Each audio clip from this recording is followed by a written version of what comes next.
Good morning po sa ating lahat. May I request everyone, sorry for the delay. May inaayos lang po para mas magandang naka-live po tayo sa Facebook. Okay, may I request everyone to please stand up, please. And then palakpakan natin ang Panginoon. Okay, patiin mo muna yung katabi mo. Magandang umaga, good morning. Whatever language you pwede mo gawin. Good morning po sa ating lahat. Magandang umaga po. And once again, please, palakpakan natin si Lord. At from God, huwag na tayo umupo. And let's pray to God. Hallelujah, Jesus. Hallelujah, Lord. Panginoon, kami po ay nagpapasalamat. Kami po ay lumalapit sa inyo sa umagang ito. Lord, alam mo ang desire ng aming puso, laman ng aming mga isipan, ang kondisyon, Panginoon, ng aming mga buhay. Lord, please bless and meet the demands, Panginoon, ng aming buhay, especially in our spiritual life, Panginoon Jesus. This is our goal, Panginoon, kung bakit kami every Sunday pupunta dito sa church. To praise your name, to worship your name, give thanks and glory to your powerful name, Jesus. Lord, salamat sa buhay na ito. Malaya kami na nakalapit sa inyo sa mga oras na ito, Panginoon. Lord God, we lift your name up. Walang ibang mag-glorify kundi ang pangalan ng Panginoong Jesus. Bless each and every one of us, O Lord. Maging Panginoon yung mga papunta pa lamang. Ingatan mo sila, Panginoon, at balutin mo sila ng inyong banal na dugo. And for us here, na dito, Panginoon, sa lugar na ito, bless our hearts, bless our minds, Jesus.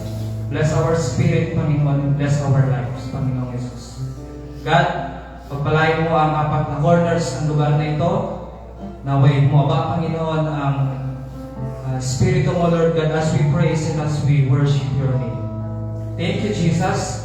And Lord God, yung mga sasayaw, yung mga kakanta, and even the one, Panginoon, na mag-share ng inyong salita, pagpalain mo po sila, Panginoon Jesus. Naway, mapakinggan namin ito ng mabuti, and most importantly, Lord, ay maisabuhay namin ito. Sapagkat ito naman, Lord God, yung gusto mo na makita sa amin, pag-manifest ito reality, Lord God, kung ano po yung pinapakinggan namin every now and then sa inyo pong gawain. Marami pong salamat, Panginoong Jesus. Lord, as we praise you and worship you, naway maramdaman namin ng enjoyment at maramdaman namin ng happiness, Panginoon, sa oras na ito. Thank you, God. Once again, we give you all the glory, praises, and thanksgiving. This you ask in Jesus' name we pray. Everybody say, Amen. Okay, so we have here the Word of God po, walang iba kundi si Pastor Nards Bondo. And right now, tinatawagan ko na po. And of course, our worship leader, walang iba kundi si Sister Agnes Tedica. And from that, tinatawagan ko na po ang worship leader. Praise the Lord! Hallelujah! Good morning po sa ating lahat. Tunay nga po na we are forever blessed. Amen. We are highly favored. Amen. Because we are a child of God. Amen. And today, let's all celebrate the goodness of the Lord. Amen. As we sing, as we dance. Amen. As we shout praises to the Lord. Hallelujah! Oh, we give you praise, Jesus. Hallelujah. Amen. Pwede po ba nating palakpakan muli ang ating Panginoon? Hallelujah! Oh, we give you praise in earnest. Hallelujah! Hallelujah! Hallelujah! Praise God. Jesus!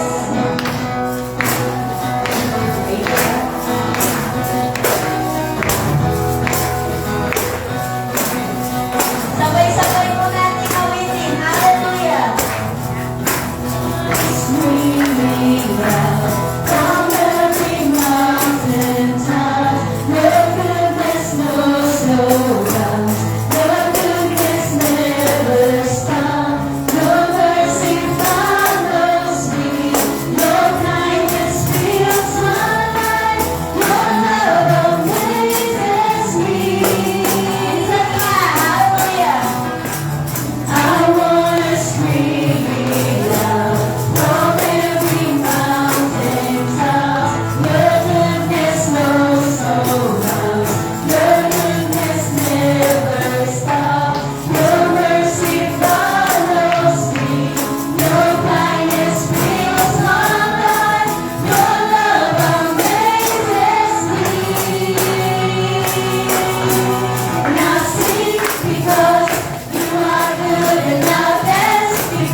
Lord, you are so faithful, and you are so good.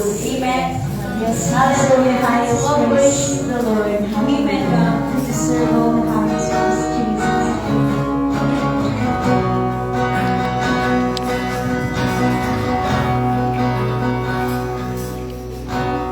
I give my all to you. Send me and I will go for you till the ends of the earth. I follow after you. I want the world to know your love endures forever. Send me and I'll go there. This is far greater than sacrifice. Trusting you and not myself. Will always lead to blessing. Lord, have your way in me. My heart ignores me down. Here I stand within your presence, longing for your touch. 1,000 days cannot compare to one day in your voice. Hold me now and never ever let me go. My Jesus, my precious Savior, I'm forever yours.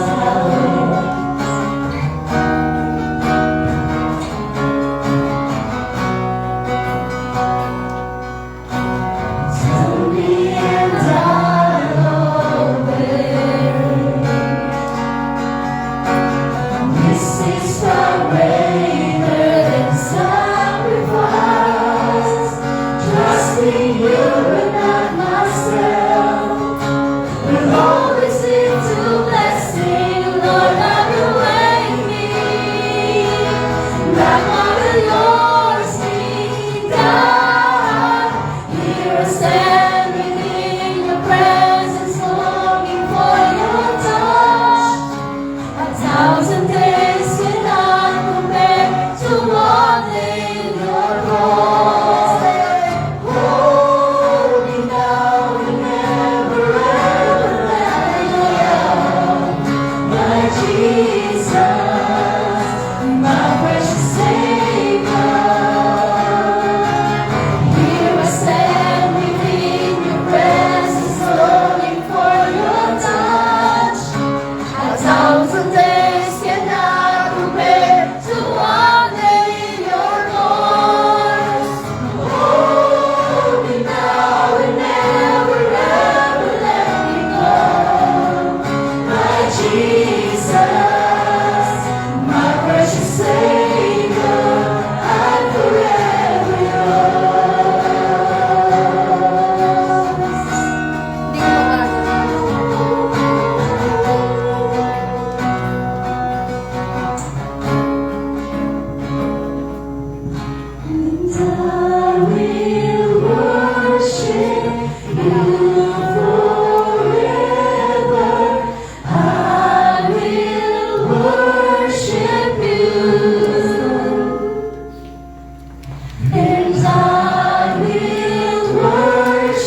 thousand days cannot compare to one in your court. Hold me now and never ever let me go. My Jesus, my precious Savior. Here I stand within your presence, longing for your touch. A thousand days cannot compare to one in your court. Hold me now and never ever let me go. My Jesus, my precious Savior, and I will worship. I will worship you forever. I will worship you, and I will worship you forever. I will worship you, and I will worship, and I will worship you forever. I will worship you. I'm forever yours. We worship you. Forever yours, Jesus. Come on, just sing the song, I will worship. Hallelujah. And I will worship you forever. I will worship you. Come on, just worship the Lord. And I will worship you forever. I will worship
privilege to worship you.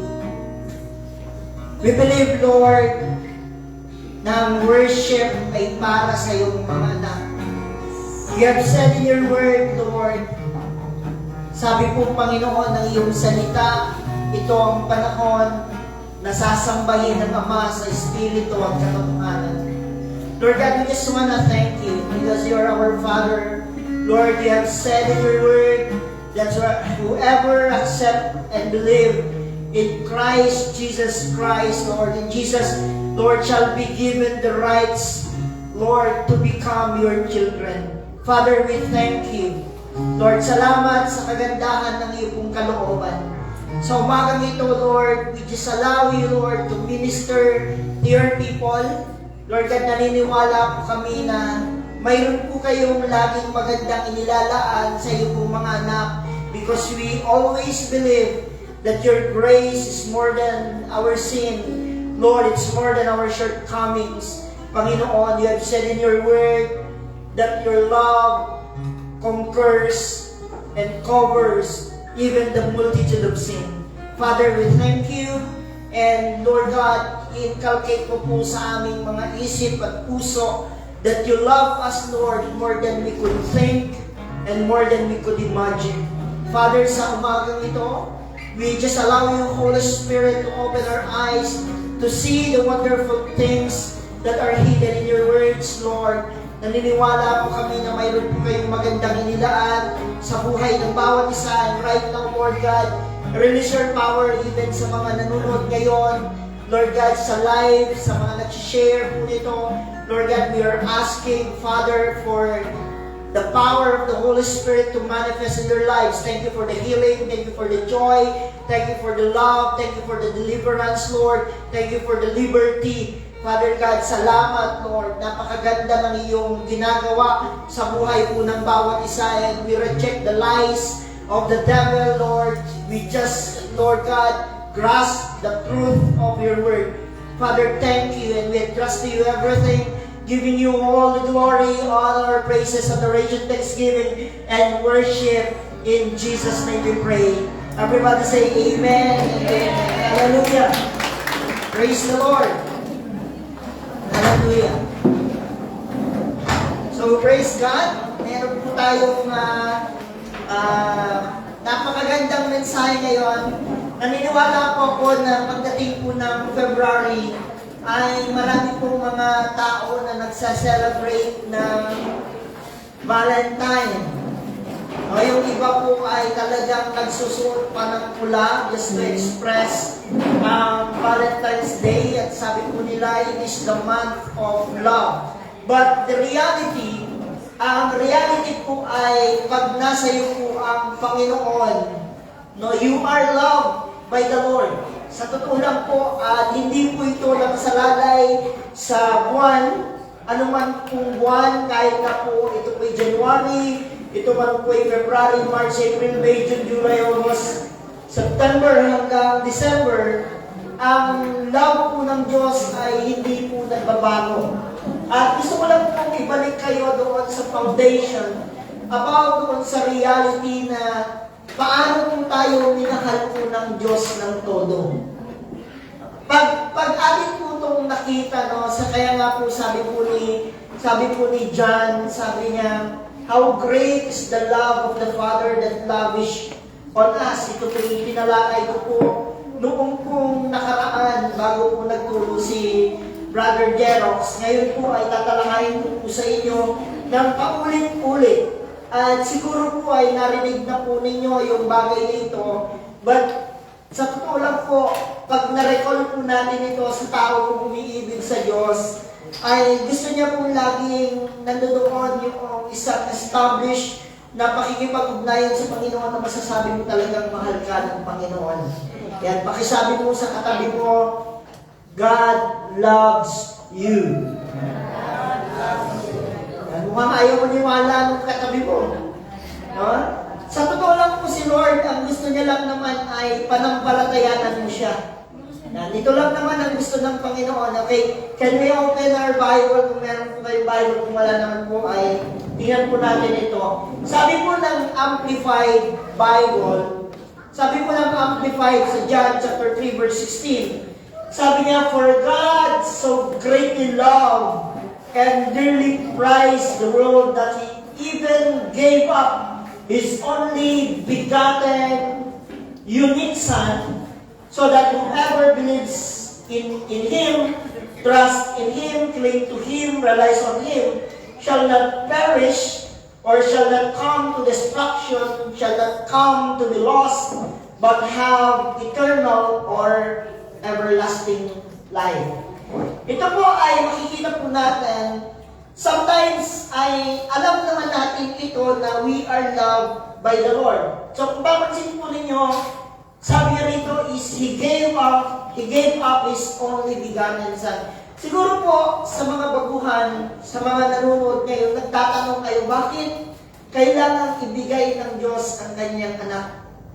O, kasi sabi niya, pinakita niya yung kanyang pagmamahal sa atin, yung pag-ibig niya sa atin, ng kakaibang klase because He gave up His unique, His begotten Son, yung sobra niyang pumahal, upang sa ganun hindi po natin maranasan ma-perish, ma-destruct, and ma-loss, para magkaroon po tayo ng everlasting life. Okay. Jesus was God's love gift. Sabi nga po natin, love gift. Yung binigay po na sa atin na gift is not just a gift. Kasi pwede ang tao minsan magbigay ng gift, pero walang love. Pero si Lord, Jesus was God's love gift to the world. Siya po ay bigay ng Diyos sa atin ng meron pong pag-ibig. Pag sinabi pong gift, yan po ay walang pagkaiba sa salitang charis, or tinatawag pong grace. Ito po ay ibinigay ng Diyos. Sabi niya, "For God so loved the world that He gave His one and only Son, that whoever believes in Him." Tingnan niyo po yung word. Yung keyword lang po dyan ay makikita natin sa part po ng tao is the word believe. Yan. Wala kang ginawa. Sumampalataya ka lang. And pag sumampalataya ka, you shall not perish but have an everlasting life.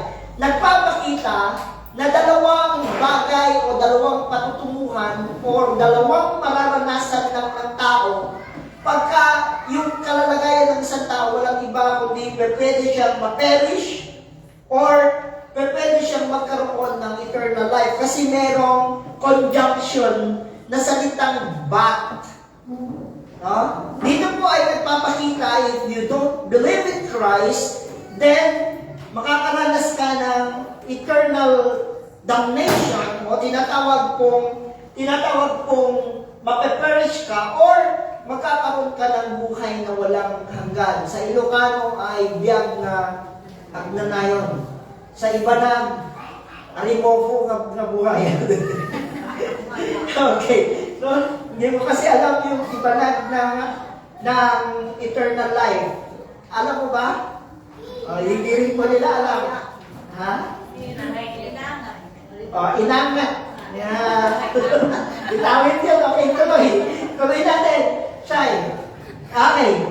Why God gave His one and only Son? Alam natin na ang force or ang reason kung bakit po ibinigay ni God ang kanyang anak in very one reason, because He loves us.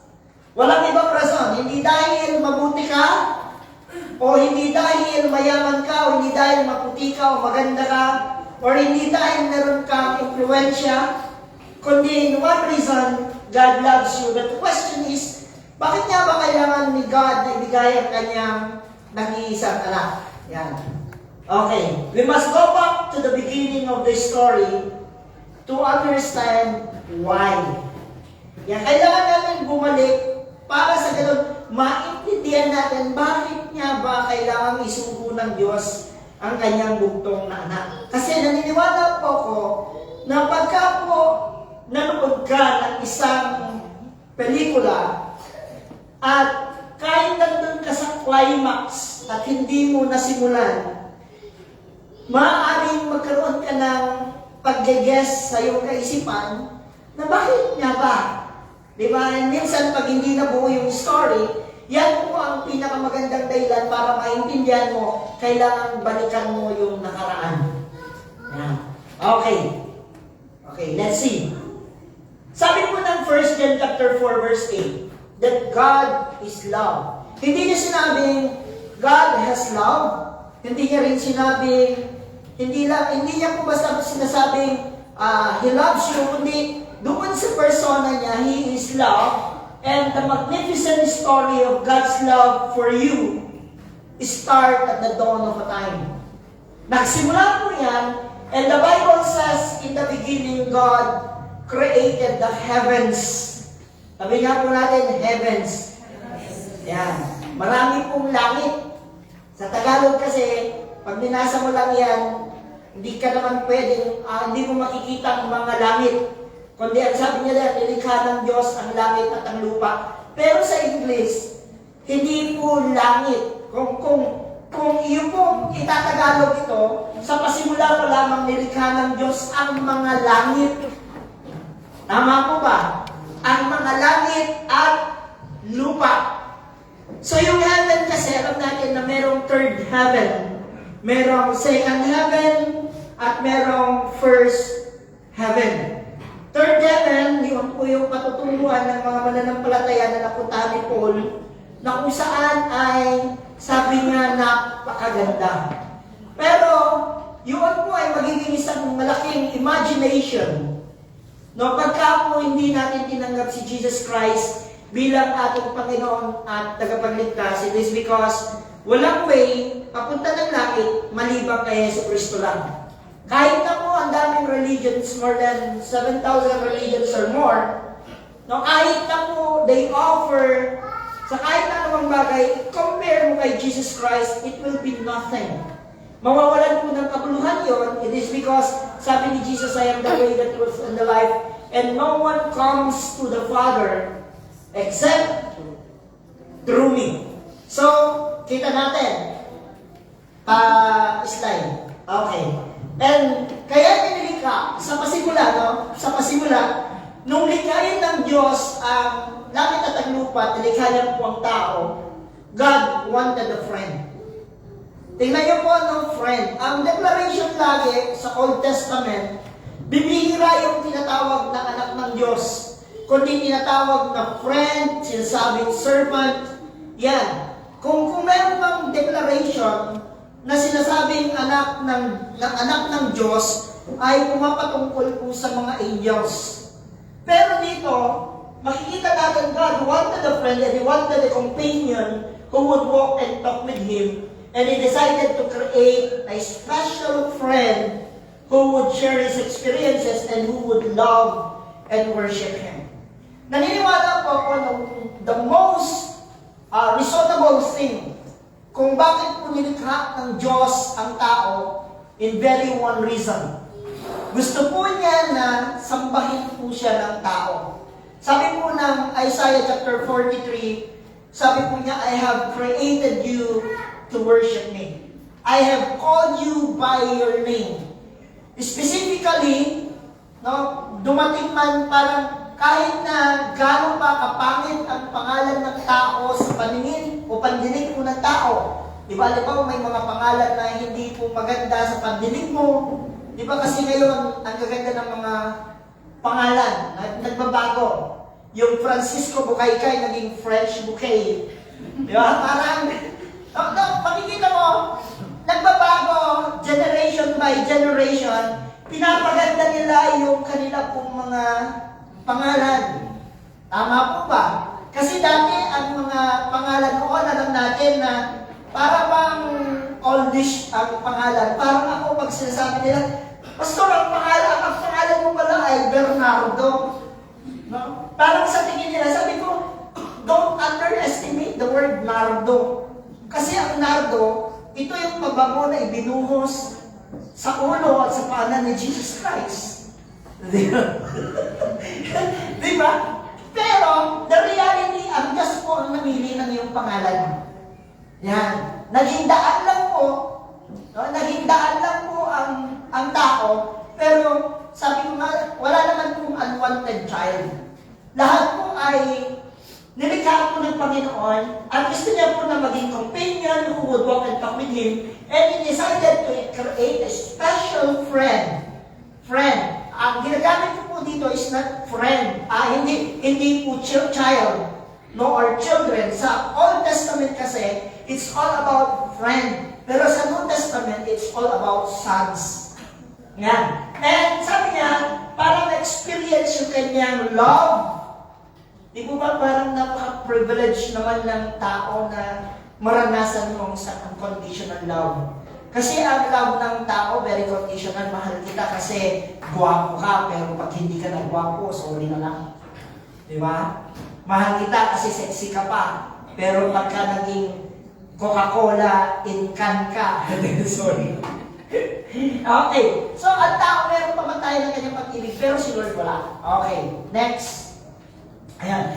God began to prepare a beautiful home for His friend. Nilikha ng Diyos yun, and He created the earth, the sun, the moon, and the stars. He created the birds of the air, the fish of the sea, the wide variety of animals and plants, and etc. Di ba? And He lovingly shaped huge mountain. And He scooped out the valleys, He placed beautiful gemstones and gold within the earth as treasure waiting to be found. Kita po ninyo, ang ganda ng pagka-create ng Diyos sa beginning pa lamang. Bakit kaya? It is because man is very special pagdating sa harapan po ng Panginoon. Genesis chapter 1, verse 2 hanggang 25. And when a piece of God's creation was perfect, nang makita ng Diyos, yung creation niya perfect, eto na ngayon. Sabi niya, let us create man in our image and in our likeness. He created His masterpiece. Walang iba kundi ang human being. Yan. From the word humus. Human beings. All the creators were birthed by God's imagination. Sa pasimula, di po ba? But God made us. Nilikha niya po tayo according to our image. According to His image and according to His likeness. Pag sinabi kong image, no, the word chalem, pag tinignan mo yung image, nilikha ka niya na kawangis niya. We are a spirit being in the beginning. Then in His likeness, kung paano siya nag-rule, paano siya nag-reign, paano siya umiibig. So, ito yung pagkalalang ng Panginoon sa tao. Okay, next. Okay. And the first human was named Adam. And his wife was named Eve.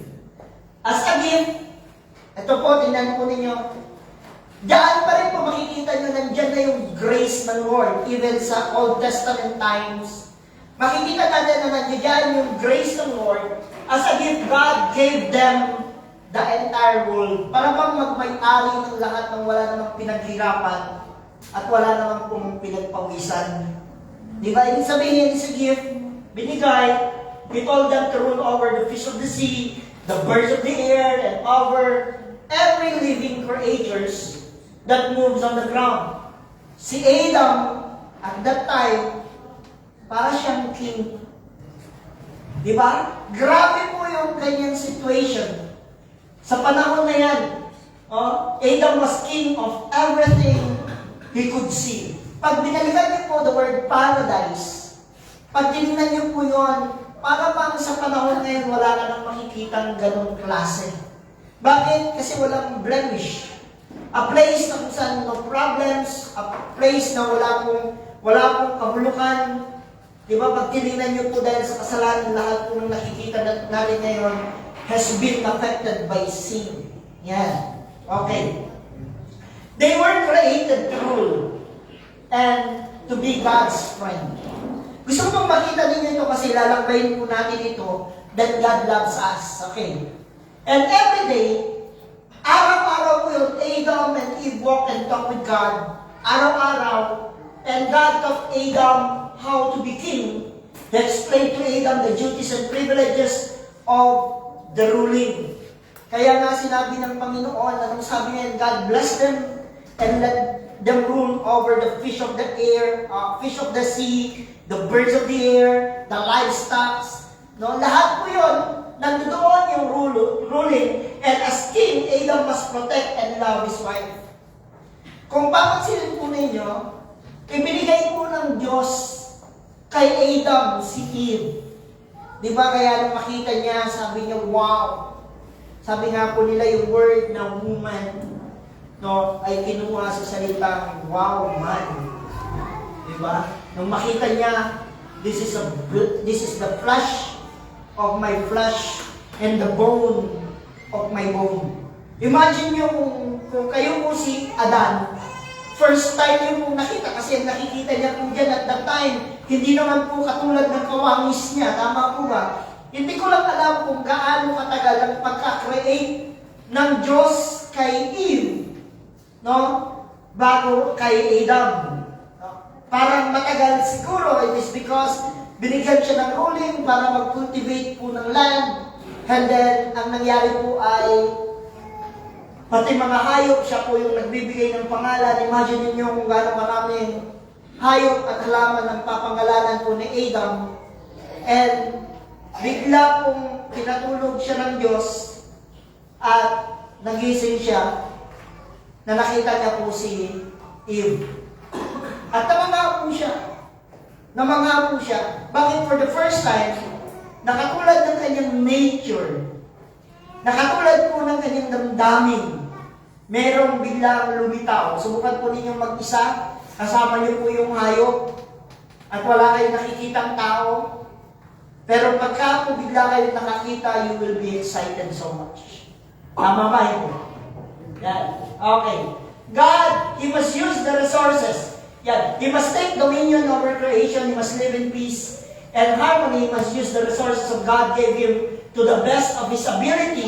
And most importantly of all, as King, He must always obey His Creator. Kasi po, ang unang ibinigay na utos ng Diyos sa Kanya, anong unang binigay niya utos? Hindi naman po yung wag mong kakainin ang pinagbubuhat, babawal na bungang ito, kundi ang unang utos is to tend and care for the creation na ibinigay po ng Diyos sa Kanya. Okay, next. Okay. Unfortunately, tingnan niyo po, no?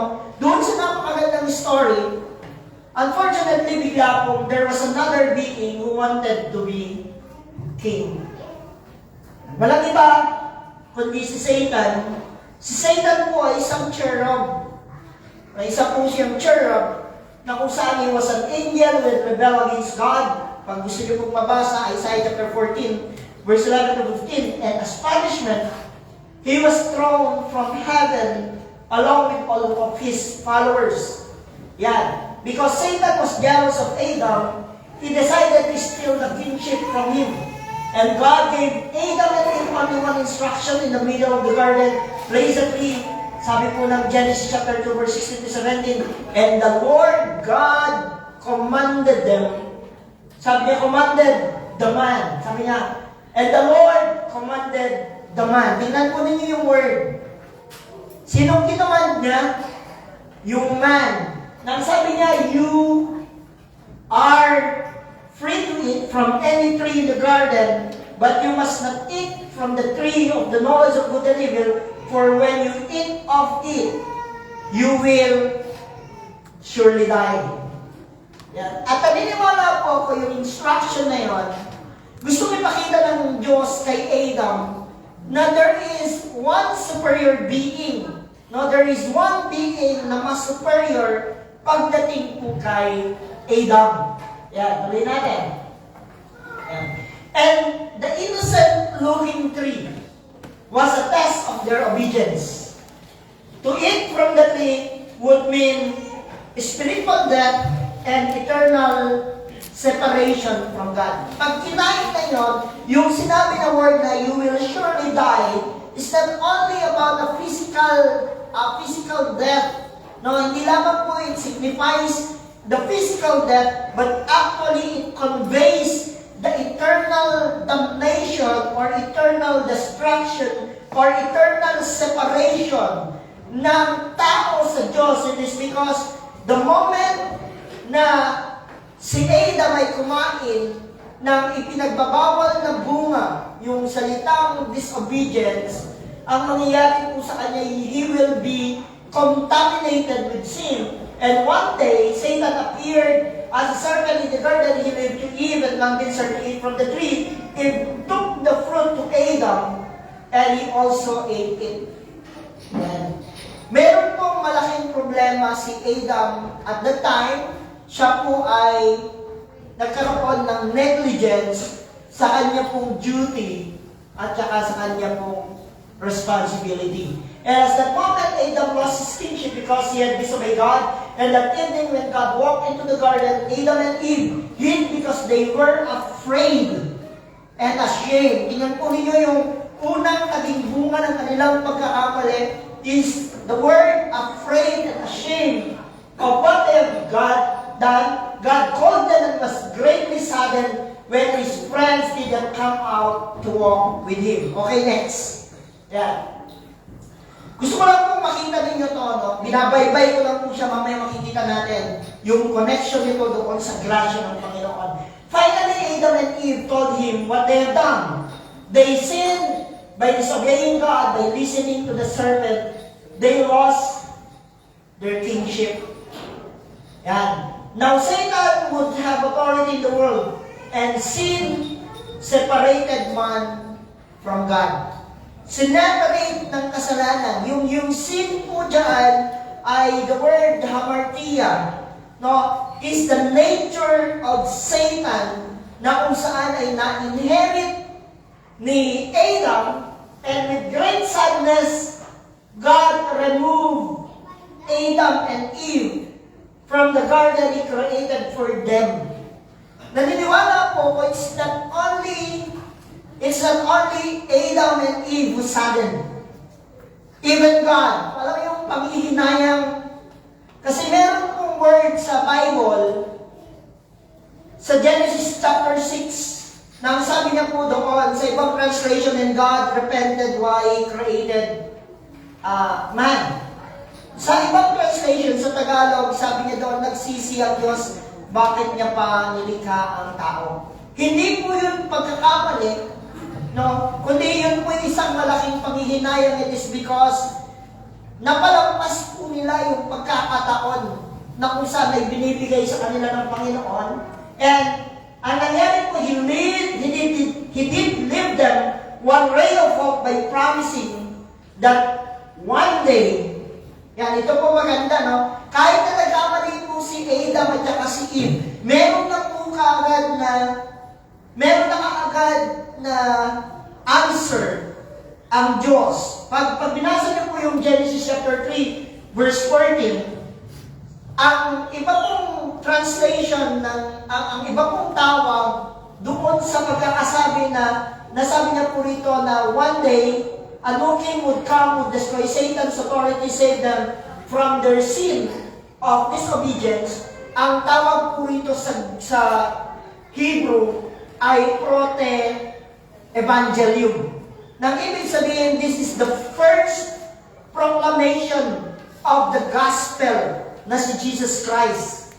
No, ito po yun, kumbaga parang foreshadow, and hanggang sa dumating yung pagliligtas po ng Panginoon. And the Savior will restore God's fellowship with human by making them kings again. Okay, next. Okay. Because sin, no, kanina, why God gave His Son, ano yung una? Bakit niya binigay yung kanyang anak? Parang hindi nyo nasa Bible. Ano na yung una? Why God gave His Son. Anong sagot? Okay. Because sin separate us from God. Kaya niya binigay yung kanyang anak because there is only one answer or there is only one solution para po ang tao ay maibalik sa Diyos. Walang iba kundi si Jesus Christ. Okay. Ayan. Sin created a wide chasm or barrier between God and humans. Yan nagkaroon ng malaking problema. And until this generation, marami pong mga tao ang nagpupumilit na sagutin ang malaking gap ng Diyos at ng tao.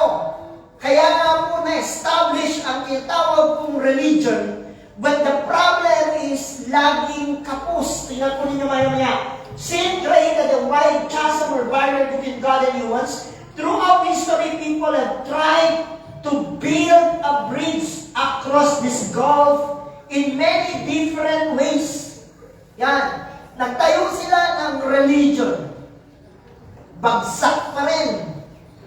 Tama mo ba? Nagtayo sila ng religions. Sinubukan po nila ang good works. Okay naman po ang good works. Kaya lang sabi ng Isaiah chapter 64 verse 6, ang inyong mga mabubuting mga gawa ay tila maruming basahan lamang sa harapan ng Panginoon. Yan. And sinubukan po nila ang philosophy. But still, hindi po naging antidote para doon sa malaking problema ng tao. Sinubukan po nila ang morality.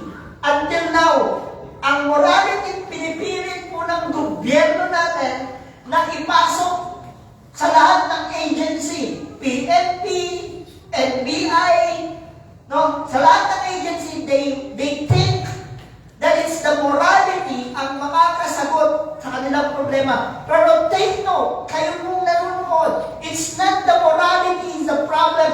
The problem is no other than the sinful nature that is inside. You need to be born again. At makaka-born again lang sa'yo, walang iba kundi si Jesus. No other answer. Siya lang talaga kahit anong gawin natin, magiging rampant pa rin po ang criminality. Magiging rampant pa rin ang wickedness because hindi po tayo mas magaling sa Diyos. God's solutions for all our problem, there is only one person, His name is Jesus. Sa ibang tawag sa kanya, Yeshua. Di ba? Makikita po ninyo,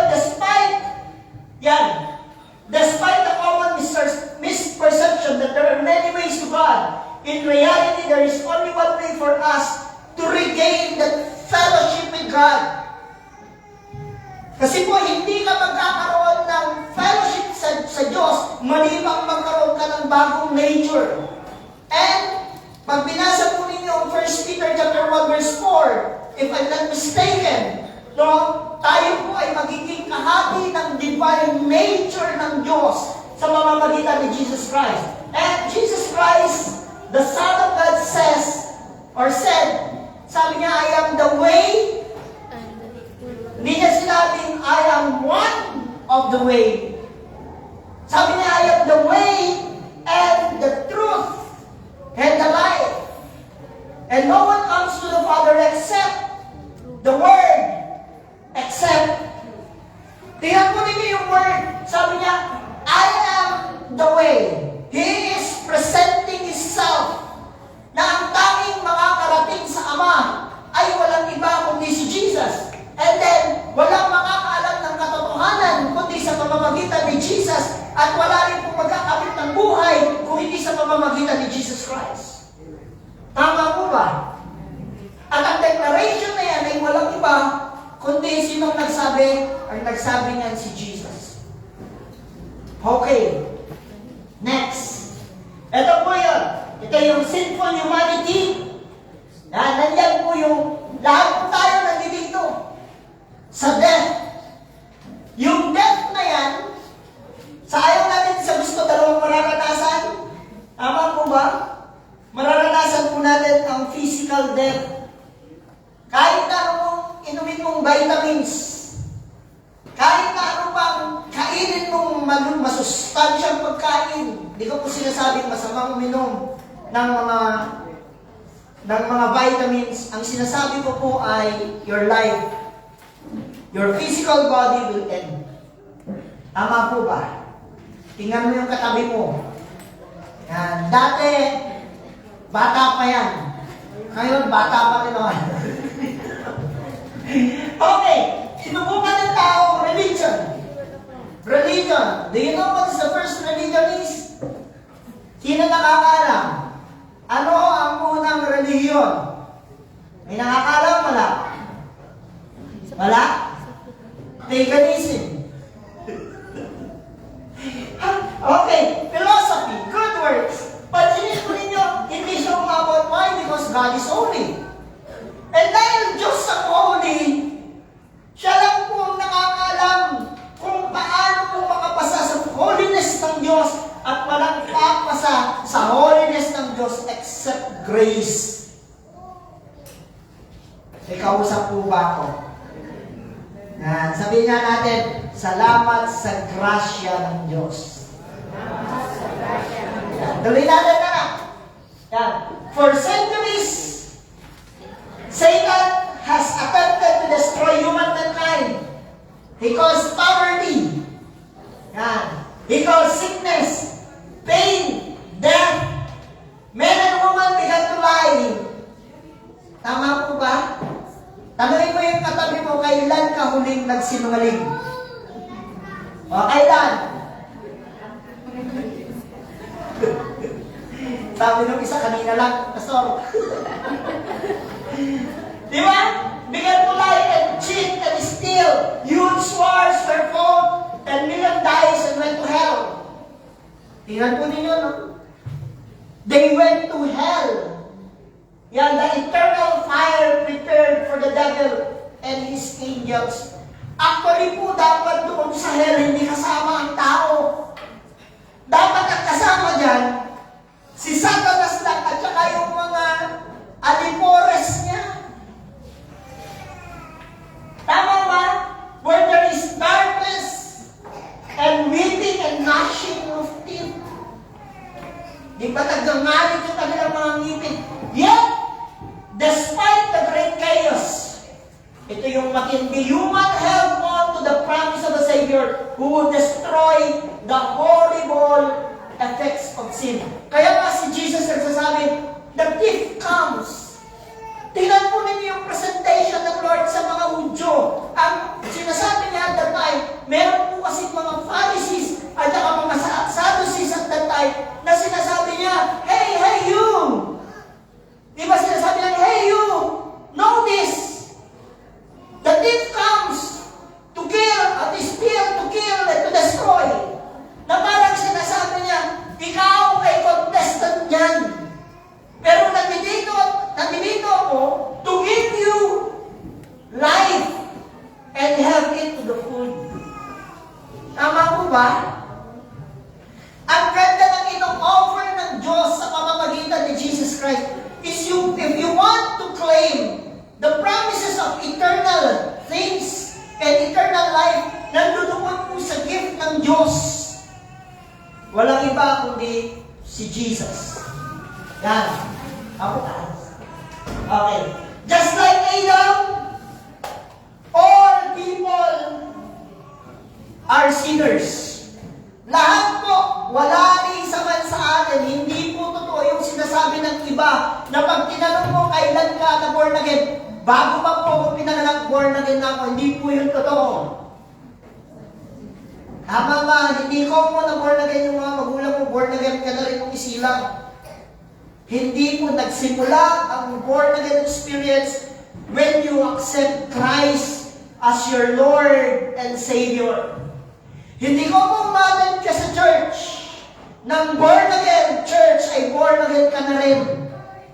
Hindi po. Ang born again ay hindi church affiliation. Ang born again ay walang iba kundi isang karanasan na ang iyong espiritu ay muling nabuhay. Pag sinabi mong born again, one thing is sure, born again is the same as saved. May kausap mo ba ako? Born again is same as saved. Ligtas. Kasi po wala namang born again na hindi ligtas. Tama ba? Hello? May nagsabi, dati akong born again, ngayon hindi na. Mali po pananaw mo. Sabi mo ng John chapter 5 verse 24, inilipat ka ng Diyos mula doon sa kadiliman dinala sa kaliwanagan. Even sa 1 Thessalonians chapter 1 verse 13, pag ikaw po'y na-born again, hindi ka na pwedeng makabalik pa sa dati. Amen. Ang binuhay ng Diyos, ang Espiritu kailanman hindi na mamamatay. May kausap po ba ako? Pagka-born again ka habang panahon. Kung nawala ka man sa sinasabi mong nasa Diyos ka, isa lang ibig sabihin, hindi ka talaga na-born again. Amen. May kausap po ba ako? Yan. Every single person on earth has disobeyed God's commandment. Hindi ng commandment ng Diyos. Tama po ba? Anong sabi niya? Anong commandment ng Lord? Huwag kang magkakaroon ng ibang Diyos maliban sa akin. Tama po ba? At ang unang naging kaaway ng Diyos, o ang unang naging karibal ng Diyos sa buhay ng isang tao, alam niyo po kung ano, hindi pera. Tayo mismo. Gusto natin maging Diyos. Gusto natin magpasya ng sarili natin. And then, naranasan natin by lying, cheating, stealing, hating, speaking evil words, committing adultery, and even murdering. Sige po. Subukan natin to. Kung totoo. Sino dito ang hindi nag-lie? Hindi nagsinungaling. Pag sinabi mong hindi ka nagsinungaling, nagsisinungaling ka na. Pangalawa, sino dito hindi nag-cheat? Hello? Nag-cheat ba tayo? Yes. Sino dito hindi nag-steal? Sino dito hindi nagnakaw? Pastor, hindi ako nagnakaw kahit candy nung bata ako. Yan. Eh ngayon mga mananampalataya na, sorry pag under the law ka, no, tama po ba, pag hindi ka nagbigay ng buong chart, ng buong tithes, nagnakaw ka na. Okay. Hating. Sino dito hindi nag-hate? Sino dito hindi nag-hate na kanyang kapatid? Di ba pag nagalit sa yung nanay mo, sometimes you hate her? Di ba? Di lang naibigay ang gusto mo, you hate her. Uy, di mo na pinakain eh. Di mo pinakain, no? Yan. Di ba? Speaking evil words. Dati nga hindi lang speaking evil words. Yung murmuring lang. Tama? Committing adultery. Baka sabihin ng iba, Pastor, hindi pa ako nag-adultery. Subukan natin. Sabi ng Bible, ang tumingin sa isang babae o sa isang lalaki nang mayroong pagnanasa ay nagkakasala ng pangangalunyatan. Ang mga lalaki, dumaan ang sexy. Piu, piu. Oh. Di ba? Sa mga lalaki, dumaan yung may anim na pandesal. Alam niyo po ba yung anim na pandesal? Di ba? 6 packs. Puti yung iba, katulad ko, isang monay. Di ba? Yan.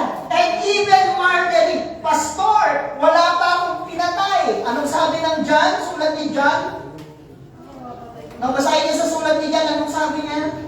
Ang magalit sa kanyang kapwa ay pumapatay. Sinong papasa? Wala. Salamat talado. Each person is separated from God because of disobedience. Okay, next. Yeah. The result of human sin is eternal separation from God. Since all life comes from God, eternal separation from Him is the same as eternal death. Sabi ng Bible, tingnan po ninyo, sin entered the world through one man, and death through sin. And in this way, death came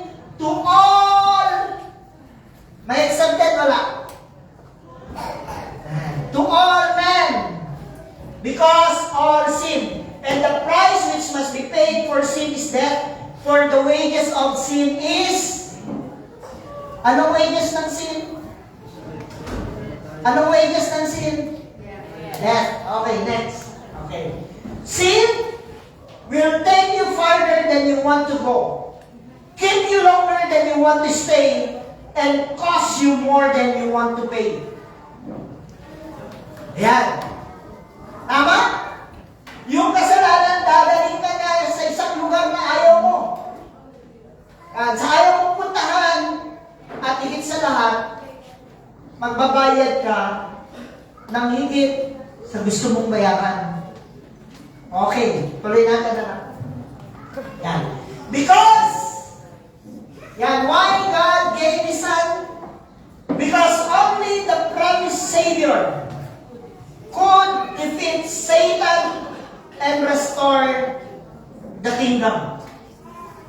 Yan, kingdom. Naaral ko po yung sa kingdom, yung Basileia. Sa Tagalog, paghahari ng Diyos sa puso ng isang tao. Ayan. Tingnan po ninyo, because only the promised Savior, wala na pong makakadefeat dyan. Only Jesus. Only Jesus. Tanging si Lord lang ang makakadaan sa iyo from old covenant to new covenant. Siya lang po makakapagdaan sa iyo mula sa death to life. Wala na po iba. Pag kaya mo, ikaw na yung sasambahin namin. Yan, Jesus died for your sins. Next. Yan. The Savior was God's only Son. Sino yun? Sino yun? Gawin po natin sino yun? Made Jesus famous. Sometimes, mas famous pa ang church kaysa kay Jesus. Tama po ba? Ang declaration natin, Jesus forever. Jesus for life. Tama, di ba? It's Jesus for life. Because Jesus is our life. Tama? Hello? Yan.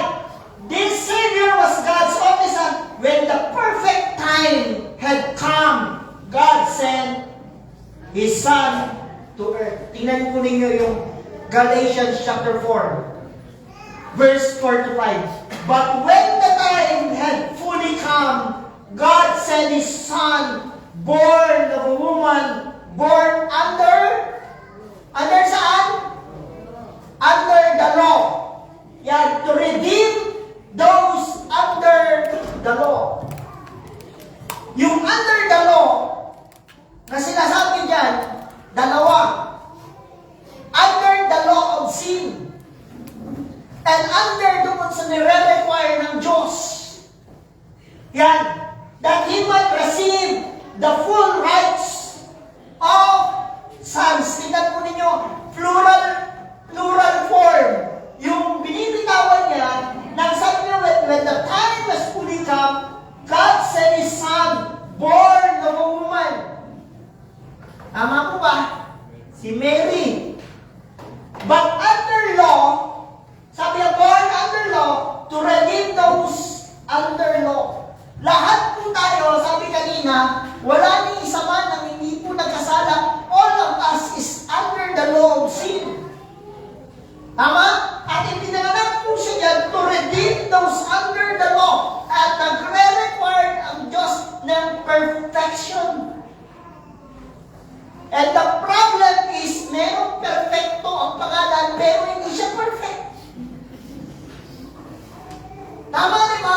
Because only the perfection of the Lord makes you qualified. Nothing else and nothing more. Wala nang iba. Perfection ng Diyos ang kailangan natin para po maging karapat-dapat tayo sa Diyos. Kaya mapansinin po niyo, hindi ka lang na born again. Tumira pa ang Diyos sa'yo. Kaya ang tinitingnan ng Diyos sa'yo, hindi yung pagkakamali. Ang tinitingnan niya sa'yo, yung nakatira sa'yo. May kausap po ba ako? At hanggat ang Diyos nakatira sa'yo, you are perfect forever, not because of what you have done, but because of what Christ have done on the cross of Calvary. Amen! Pastor, hindi ako perfect. Don't worry. Di ka naman perfect sa sarili mong gawa. Perfect ka dahil kay Kristo. Kaya nga sabi niya, those who join in Christ is a new creation. All has gone and the new has come. Dumating ang bagong pagkatao. Hindi ka recycled. You are a brand new creation because of the Spirit that lives in you. Amen. Diba? That we might receive the full rights. Kung hindi po nabuhay si Jesus under the law at hindi niya po ito tinupad, kailanman di ka magiging anak. Sa Old Testament, basahin yung Bible. Sa Old Testament, ang tinatawag na anak ng Diyos, mga anghel. Tama ba? Pero pagdating sa salmista, ibang klase. Sabi ng salmista, Psalm chapter 4, verse 8, if I'm not mistaken, nagsabi niya, who is man that you created him lower than Elohim. Sa ibang translation, lower than angels. Pero sa Greek, hindi lower than angels. Lower than Elohim. Yung pagkakalikha niya sa tao, lower than Elohim. Bakit? Sapagkat ang kanyang image at ang kanyang likeness ay kinuha sa Panginoon. Wala kang mababasa ng angels created in the image and likeness of God. Diba? Okay, next. Ayan. Jesus, eto na naman. Jesus was God's love gift to the world. Sabi niya, for God so loved you and me that He gave His one and only Son, that whoever believes in Jesus shall not perish but have everlasting life. Gift means grace. Pag sinabi mong grace, ibinibigay ng Diyos ang hindi karapat-dapat. Naunawaan mo ba natin? This is the meaning. Nagko-convey ng grace na ibinibigay ng Diyos ang hindi karapat-dapat. Tayo po hindi karapat-dapat pag-ukulan ng habag. Anong sabi sa awit? Di man karapat-dapat pag-ukulan ng habag at wagas mong pagsinta. Ano pa? Sumunod doon? Kahit walang kakayanang masuklihan ka ng mabuti. Kasi wala naman talaga tayong kakayanang masuklihan din ng mabuti. Meron ba? 100%? Wala po. Wala talaga. Pag naintindihan niyo po ito, sasabihin mo, in Christ alone. Sola gratia. Diba? In Christ alone. Sola Christus. Yan po yun. Okay, next. God gave His best to us. Wala na pong pinakaibang best ang Ama kundi si Jesus. Wala na pong best, pinaka-best na lahat ang Diyos kundi si Jesus Christ. And He gave the best. Kaya ang sabi ng Bible, sa panahon po natin ngayon, samantalahin natin dahil because one day, Revelation chapter 1 verse 6, one day God will rule with iron scepter. Kamay na bakal na. Di ba? Jesus was both God and man. He was King of the universe. Yet because of God's great love for human, He laid aside His heavenly splendor and came to earth to teach us how to be kings again. Di ba? Ang tawag po sa atin, Revelation 10, Revelation 9, hindi ko alam kung basta Revelation chapter 1. You are king and priest of this world. Yung kingship, nasa sa atin. Tama? Because of the King of Kings who lives in you. Yan. Because of the high priest. Tingnan po ninyo, kaya nga naging king, hindi po dahil sa sarili mong kakayanan, hindi dahil sa material possession na meron ka, kundi dahil merong tumira sa iyong King of Kings. Hindi ka rin naging priest dahil sa mosaic law. Sa totoo lang, wala naman tayong alam sa mosaic law. Meron ba? Baka magkatay ng baka, hirap pa tayo. Di ba? Pero, anong ginawa niya? We become priests of the Most High God because yung high priest tumira rin sa atin. Yeah, next. Once again, God walked and talked with humans in the person of Jesus. Nung nagkatawang tao siya, di ba? Ito yung sabi ni Ananias eh. Pag tinignan niyo po yung presentation ni King ni Ananias the priest, parang sinasabi niya, pwede na akong mamatay kasi nakita ko na yung aking Savior. Yung pinaka-aabangan niya, nakita niya na nagpapakita para kay Ananias ang fulfillment ng kanyang buhay ay hindi sa inabot niyang pagiging priest, kundi dahil nakita niya ang kanyang Savior. Kapatid ko sa Panginoon, walang ibang pinakamagandang fulfillment sa buhay. Hindi po yung yumaman ka, lumaki ang church mo, dumami ang hawak natin, nakamtan mo ang pangarap mo. Ang the best fulfillment is no other than with the Savior. Tama po ba? Palakpahan po natin ang Panginoon. Yan. Sabi niya,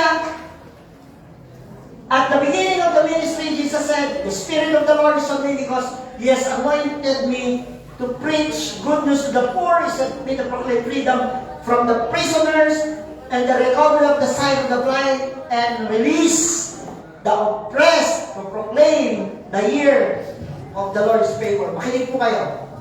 Pwede po bang kunin ko yung inyong mga lend me your ears first. Tingnan niyo po yung tao. Ang tao po sabi niya, the Spirit of the Lord is anointed me to preach to preach good news to the poor. Kalalagayan ng tao, they are poor. Kalalagayan ng tao, they are prisoners. Kalalagayan ng tao, they are blind. They are oppressed. Pero ang pinakamaganda, sabi niya, yes, they are poor.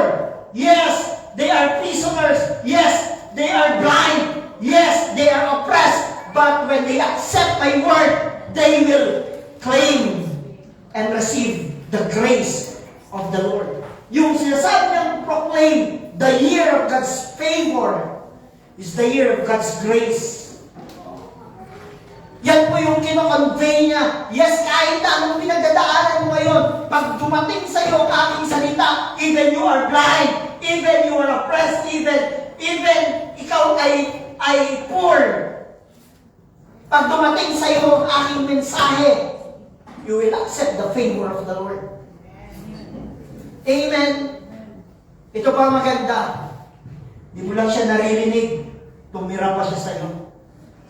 Kaya sabi ni Agnes kanina, nung siya po ay nag-lead, we are highly favored. That's true. Sabihin mo nga sa katabi mo, you are highly favored. Sabi mo, Pastor, highly favored ba? Walang pera? Eh kung tatanungin kita, sabi ni Jesus, what shall a man profit even he gain the whole world? If he loses his only soul. Kahit na sobrang yaman mo, sa'yo pa ang buong Cagayan. Yaman mo na, tawag sa'yo, Don. Diba? Sa'yo pa ang buong Isabela, Dons. Pero gusto kong sabihin sa'yo, pag wala si Kristo, Dons die.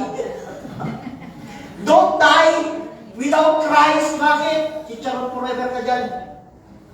Kino-compare ng Lord yan kung gaano kasindi ang favor ng Lord sa iyo. Tama ba? Next. Konti na lang. Yan. Jesus came. Tingnan mo, sinasabi niya, yes, you are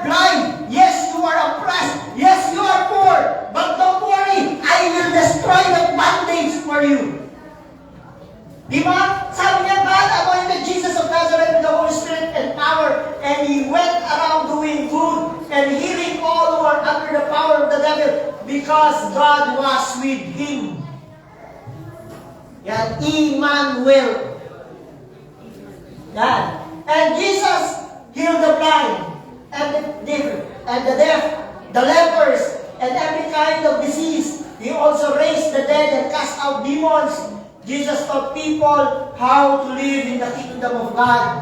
Yeah, He used many wonderful parables and stories to communicate the truth. Pinapakita ng Lord. Tama po ba? Pinapakita niya, tao takot sa aswang. Di ka dapat matakot. Di ba, dami natin kinatatakutan, pero siya hindi. Maniwala po kayo, even doctors, takot po sila sa lepers pagka wala po silang mga gloves. Tama? Bakit? Mako-contaminate sila. Pero si Lord, di siya contaminated ng kahit na ano. Si Lord ang mako-contaminate ng lahat. Alala niyo po yung babaeng dinuro po ng 12 years? Tama? Ang babae, pag nagkaroon ng menstruation na 4 days, okay pa. 3-4 days, okay. 1 week, Okay. okay pa rin. 2 weeks, medyo na lang ng barel. 1 month, diba? 1 year, di lalo na. Pag mayaman ka, sige, okay lang, may pera naman. 12 years, ubos ang pera. Ubos pati magagaling na doktor. Anong ginawa niya? Lakad na lang siya, narinig niya si Jesus Christ. Di ba? Naging blessing pa sa kanya yung kanyang dugo. Naniniwala po ako dun sa daming crowd. At that time, sa panahon ni Jesus, gumagapang yung babaeng puno ng dugo at sa kanila kasi bawal mahawakan. Noon, maupuan mo lang po ang inupuan ng babaeng may dalaw. Ang mangyayari, parang ikaw na rin may dalaw ulit. Marumi ka na rin na kinoconsider. Kaya, nagkakaroon sila ng isolation. Eh yung babae, wala na siyang pag-asa. Si Kristo na lang. Parang sabi niya, sige na nga. Punta po siya ng kahit maraming tao. Wala siyang pakialam sa sasabihin ng tao. Dapat ganun po tayo. Wala ka dapat pakialam sa sasabihin ng taong mahalaga, ikaw at ang Diyos. Anong ginawa niya? Gapang. Naniniwala po ako na nakita yun ng mga tao na meron siyang dugo. Kaya nga ang nangyari, nahawi yung daan. Nakalapit siya kay Jesus, nahawakan niya yung hem ng garment. Paghawak ng hem ng garment, meron siyang naramdaman. Anong naramdaman niya? Naramdaman niya na gumaling siya. Eto na, nung maramdaman niya na gumaling siya, magugulat ka. Si Jesus Christ, biglang hinanap sa crowd, who touched my hand. Sabi niya, dahil naramdaman kong may lumabas na kapangyarihan sa akin. Naniniwala po ako na alam ni Jesus kung sino humawak sa kanya. Tingnan po ninyo, alam ni Jesus. Pero bakit tinatanong niya kung sino? Alam niyo po ba kung bakit? Dahil gusto niya na hindi lamang yung kagalingan physically ang kanyang maranasan, even ang kanyang spiritual na kagalingan kanyang maranasan. Bakit i-declare niya si Jesus as Lord? Kaya anong sabi ng Lord sa kanya? Anong sabi niya? Basahin po ninyo, sabi ng Bible. Anak, yung word na ginamit ni Jesus, anak, pinagaling ka ng iyong pananampalataya. Ang word na anak ay para lamang po doon sa mananampalataya ni Jesus. Na belong siya sa kanyang family. Bakit? Kasi hindi belong sa family ng Jew ang mga babaeng may dugo. Pero siya binilong ng Diyos dahil sa kanyang pananampalataya kay Jesus. Amen? Yan, last. Hindi pa. Meron pa? Meron pang apat. Okay. Jesus died on the cross for you. Jesus healed many people from physical disease, but his main reason for coming to earth was to heal a much bigger problem. Ang malaking problema ng tao, hindi po sakit physically, kundi ang malaking problema ng tao ay walang iba kundi nawawala silang lahat. Sa ibanag, nawawanda. Sa Ilocano, napukaw na amin. Anong sabi niya? I have come to seek and to save what was lost. Jesus came to restore the fellowship of human and bring God's nature, and He wanted to destroy the barrier of sin which prevent us from walking and talking with the Father. Tingnan po ninyo, no? Yung kasalanan, siya ang naging barrier para magtago si Adan at si Eva. Ang ayaw nilang kausapin ng Diyos, hindi sila magkaroon ng paglakad at pakikipag-usap sa isa't isa. Yan. Okay, tuloy. The only way to accomplish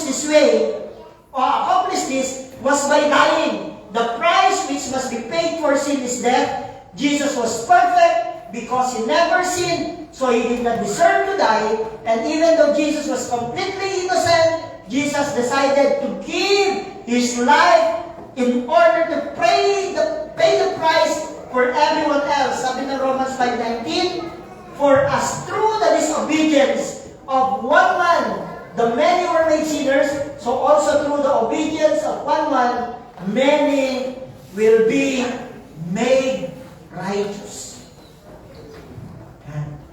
Okay, next. Eto na. Some evil men falsely accused Jesus and condemned him to death. They beat his back with a whip and placed a crown of thorns upon his head. They nailed his hands and feet to a cross and left him to die. Jesus died on the cross to pay the price for our sins, and He died, He cried, it is finished. Tapos na po yung problema ng tao. Sa kasalanan, sa pagsunod sa kautusan, tinapos na ni Kristo yan. This means He completed everything necessary for your salvation. Wala ka ng problema ngayon. Tama po ba? Bakit? Tinapos na ng Lord lahat. Pag hindi ka naniwala sa salitang finish, ikaw ang mafi-finish. Tama ba? Kaya nga sabi niya, it is finished. Yan. Complete na buhay mo dahil kay Kristo. Last. Yan. Some disciples took Jesus of the cross and buried him in the tomb, but Jesus did not stay in that tomb. Yan. After 3 days, Jesus rose from the dead. Christ died for the sins once for all. Sabi nga po natin, once and for all. Minsan lang at yun ay sapat na. Yan. Yan. Once and for all, the righteous for the unrighteousness. To bring you to God. He was put to death in the body, but made alive by the Spirit. Sabi ng 1 Peter chapter 3 verse 18. Jesus came back to life, and He's still alive today. He ascended into heaven, and He is seated at the right hand of the Father. Isang bagay na lang po ang kailangan. Makasama ka ng Diyos sa Kanyang pong kaharian. Tama po ba? Ang inaantay na lang po natin mga hentil, isa na lang. Isa na lang. Rapture. Yan na lang po yung inaantay natin. Wala na pong iba. Ano ang ating conclusion? Conclusion? Shai? Conclusion. In Christ, I am loved by God. Tayo pong lahat ay tumayo. Hallelujah. Tayo po ay manalangin sa ating Panginoon. Can we close our eyes and give thanks to the Lord? Hallelujah. Father, we thank you for your love. Thank you so much, Lord, for sending Jesus Christ as our Lord and our Savior. You are the answer, Lord, for the terrible situations of man because of sin. Thank you so much for being with us. You have said in your word, Lord, it is finished. Lahat po ng problema po namin, tinapos na po ninyo. Most especially, Lord, pagdating sa aming eternal destiny. Right now, Lord, you know us. Kilala mo po kaming lahat. And Lord, maa-appreciate po namin ang lahat ng ito. Pagdating, Panginoon, sa eternal destiny ng bawat isa. Doon namin ito ma-appreciate lahat, Lord. Doon namin ito ma-appreciate lahat. Sasabihin namin na lahat ng aming pagpapagal, Lord, katulad ng sabi ni Paul, our present suffering is not worth comparing for the glory that one day will be revealed by the Lord. Father, thank you. Thank you for the love. We are not worthy. Di po kami karapat-dapat, Lord. But because of your amazing and abounding grace, Lord God, you have redeemed us not by blood, not by merely by gold and silver, but by the blood of the Lamb. Father, thank you. Thank you so much, Lord, for being with us. Sa umaga nito, Lord, binabless ko po ang buhay ng bawat isa. May inculcate sa aming puso, Panginoon, na we belong to God forever, not because we are good, but because of what Christ has done on the cross of Calvary. Salamat po, Lord. Pagpalain ko po ang mga nanonood ngayon. Salamat sa mga taong naglaan ng oras at panahon para sa inyo. Dalangin ko, Lord, magkaroon kami ng grabing grateful heart, Lord, upang ikaw po'y aming mapasalamatan. Because the more we know you, the more we seek you. The more we seek you, the more we will know you. The more we will love you. Father, thank you so much. Sa umagang ito, Lord, sa inyo po namin inihahabilin ng lahat. Lord God, we are for life in Christ. Salamat po. You deserve all the glory, all the honor, all the thanksgiving, all our worship belongs to you alone. In Jesus' name we pray. Amen. God bless you.